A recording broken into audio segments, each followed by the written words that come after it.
സ്നേഹസന്തോഷങ്ങൾ. കഴിഞ്ഞ എപ്പിസോഡിൽ കോപത്തെക്കുറിച്ച് നിങ്ങൾ മനസ്സിലാക്കി. ഇന്ന് ആ കോപം നമ്മൾ എത്ര അളവോളം ഉണ്ട് എന്ന ഒരു ടെസ്റ്റാണ്. Welcome to opportune.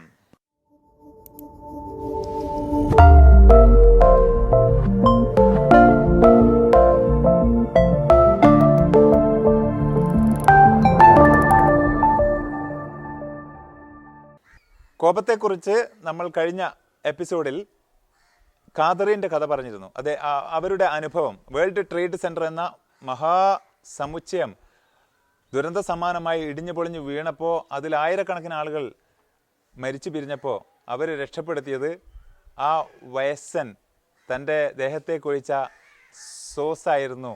അതിനുവേണ്ടി അവൾ ശപിക്കുകയും ചീത്ത വിളിക്കുകയും ചെയ്ത ആ നിമിഷത്തെ അവർ പിന്നീട് തൻ്റെ ജീവിത രക്ഷയുടെ വലിയ മുഹൂർത്തമായിട്ട് തിരിച്ചറിഞ്ഞു. ഇതാണ് കോപം നമ്മളിൽ ഉണ്ടാക്കുന്ന ആ പശ്ചാത്താപം.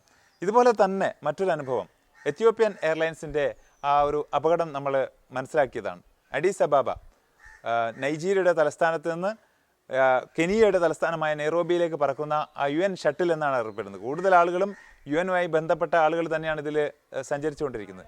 അങ്ങനെ സമയത്തിൻ്റെ അവസാനം ചെക്ക് ഇൻ കൗണ്ടറിൽ ഓടിയെത്തിയ ഒരു UN ഒഫീഷ്യൽ തൻ്റെ അഡ്മിഷന് വേണ്ടിയിട്ട് പാസ്പോർട്ട് നീട്ടി പറഞ്ഞപ്പോൾ അവർ വിലക്കുകയാണ്.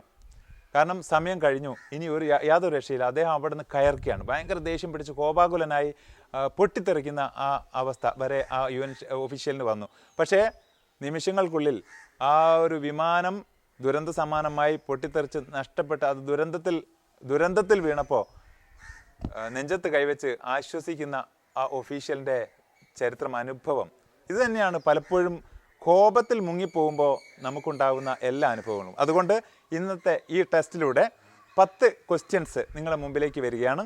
അവിടെ നിങ്ങൾ ഓരോ ക്വസ്റ്റ്യനും കേട്ട് അത് വായിച്ച് നിങ്ങൾക്ക് അതുണ്ടെങ്കിൽ ഉണ്ട് യെസ് എന്നും, അതിൽ നിങ്ങൾ ഉൾപ്പെടുന്നില്ല എങ്കിൽ നോ ഇല്ല എന്നും അടയാളപ്പെടുത്തുക. ഇത്രയേ ചെയ്യേണ്ടതുള്ളൂ.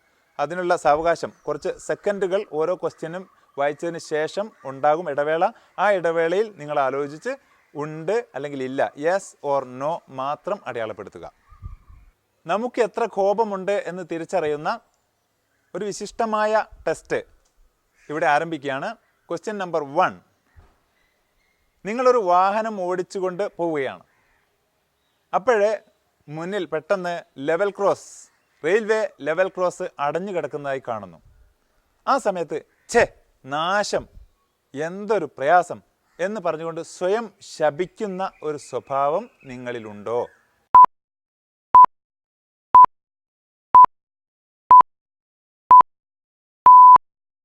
രണ്ടാമത്തെ ക്വസ്റ്റ്യൻ,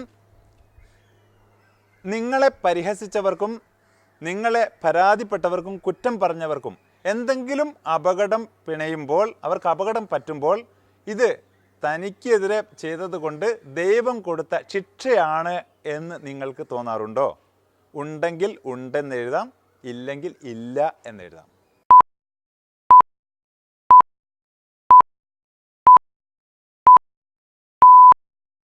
ക്വസ്റ്റ്യൻ നമ്പർ 3.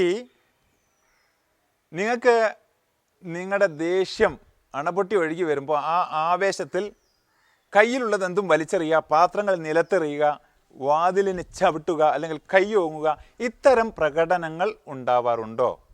ഉണ്ടെങ്കിൽ യെസ്, ഇല്ലെങ്കിൽ നോ.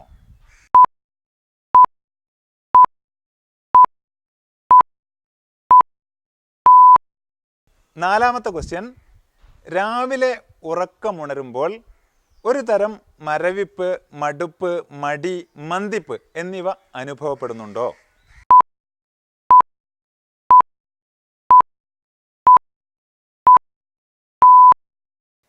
അഞ്ചാമത്തെ ക്വസ്റ്റ്യൻ, മറ്റുള്ളവർ എന്തെങ്കിലും പറയുമ്പോൾ അവരുടെ പ്രസ്താവന, അവരുടെ സംസാരം ശരിയല്ല, തനിക്ക് യോജിക്കാൻ പറ്റില്ല എന്ന് പറഞ്ഞുകൊണ്ട് അവരെ എതിർക്കുക, കയർക്കുക, വാദപ്രതിവാദത്തിലും തർക്കത്തിലും ഏർപ്പെടുക, ഇത് നിങ്ങൾക്കുണ്ടോ അല്ല ഇല്ലയോ?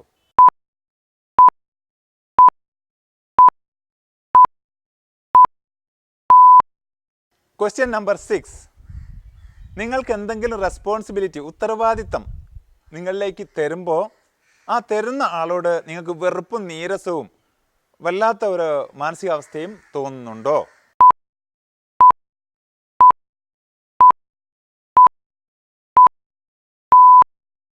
ഏഴാമത്തെ ക്വസ്റ്റ്യൻ, നിങ്ങൾ രാത്രിയിൽ ബെഡിലേക്ക് പോകുമ്പോൾ, ഉറങ്ങാൻ കിടക്കുമ്പോൾ, അന്ന് രാവിലെ മുതൽ നടന്ന നിങ്ങൾക്ക് അനിഷ്ടകരമായ, പ്രകോപനപരമായ, നിങ്ങളെ വിഷമിപ്പിച്ച ആ സംഭവങ്ങളും ആളുകളെയൊക്കെ വീണ്ടും വീണ്ടും ഓർത്ത് വീണ്ടും വിഷമം വരാറുണ്ടോ?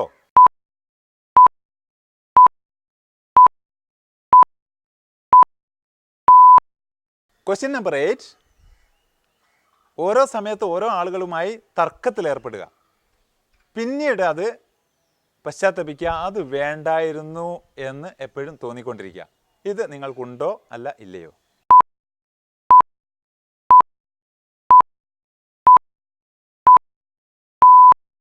ക്വസ്റ്റ്യൻ നമ്പർ 9, സിനിമയിൽ അതുപോലെ തന്നെ സീരിയലിലൊക്കെ അടിപിടി രംഗങ്ങൾ, സ്റ്റണ്ട് രംഗങ്ങൾ, അത് വളരെ ആവേശോജ്വലമായിട്ട്, വളരെ എന്തൂസിയാസ്റ്റിക് ആയിട്ട് നിങ്ങൾ കാണാറുണ്ടോ? അതല്ലെങ്കിൽ ഒരു കവലയിൽ ഒരു അടിപിടി നടക്കുകയാണ്, ഒരു പ്രശ്നം നടക്കുകയാണ്, അതിനെ നിങ്ങൾ ആസ്വദിക്കാറുണ്ടോ?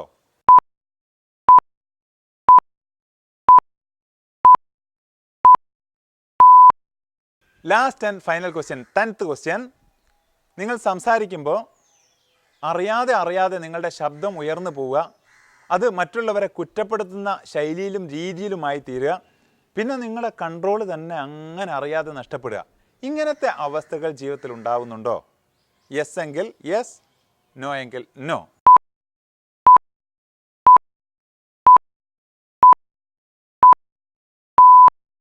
വളരെ സന്തോഷമുണ്ട് നിങ്ങൾ ഈ ഒരു ടെസ്റ്റുമായിട്ട് സഹകരിച്ചു. ഇത്രയും സമയം ക്ഷമയോടുകൂടി നിങ്ങൾ യെസ് എന്നും നോ എന്നും രേഖപ്പെടുത്തി.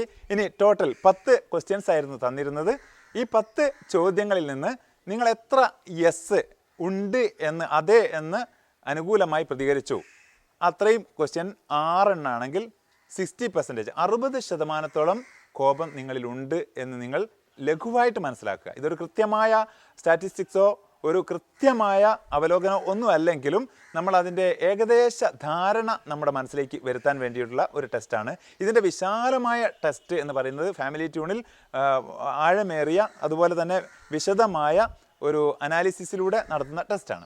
ആ ടെസ്റ്റിൽ നമുക്ക് നമ്മുടെ ഏത് തരം കോപമാണുള്ളതെന്നും എത്ര അളവോളം ഉണ്ട് എന്നും എങ്ങനെ അത് പരിഹരിക്കാമെന്നും കൃത്യമായി ഒരു പരിശീലന ശില്പശാലയിലൂടെ പ്രാക്ടിക്കലായിട്ട് തന്നെ ചെയ്തെടുക്കുന്നുണ്ട്. അത് നല്ല റിസൾട്ടും ഉണ്ടാക്കുന്നുണ്ട്. ഇപ്പോൾ ഇതിൽ നിന്ന് തന്നെ, ഈ ലഘുവായ ടെസ്റ്റിൽ നിന്ന് തന്നെ നിങ്ങൾക്ക് നിങ്ങളെ അളക്കാനും നിങ്ങൾക്കത് ലഘൂകരിച്ചെടുക്കാനുള്ള ചില സൂത്രവാക്യങ്ങൾ നിങ്ങൾക്ക് ഇനിയും ഇതിൽ നിന്ന് ഉണ്ടാക്കിയെടുക്കാൻ പറ്റും.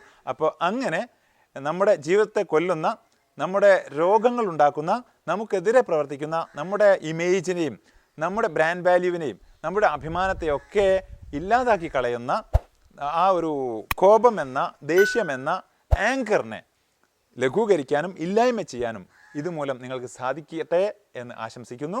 നമുക്ക് വീണ്ടും കാണാം, കേൾക്കാം പുതിയൊരു ഓപ്പർച്യൂൺ എപ്പിസോഡിലൂടെ.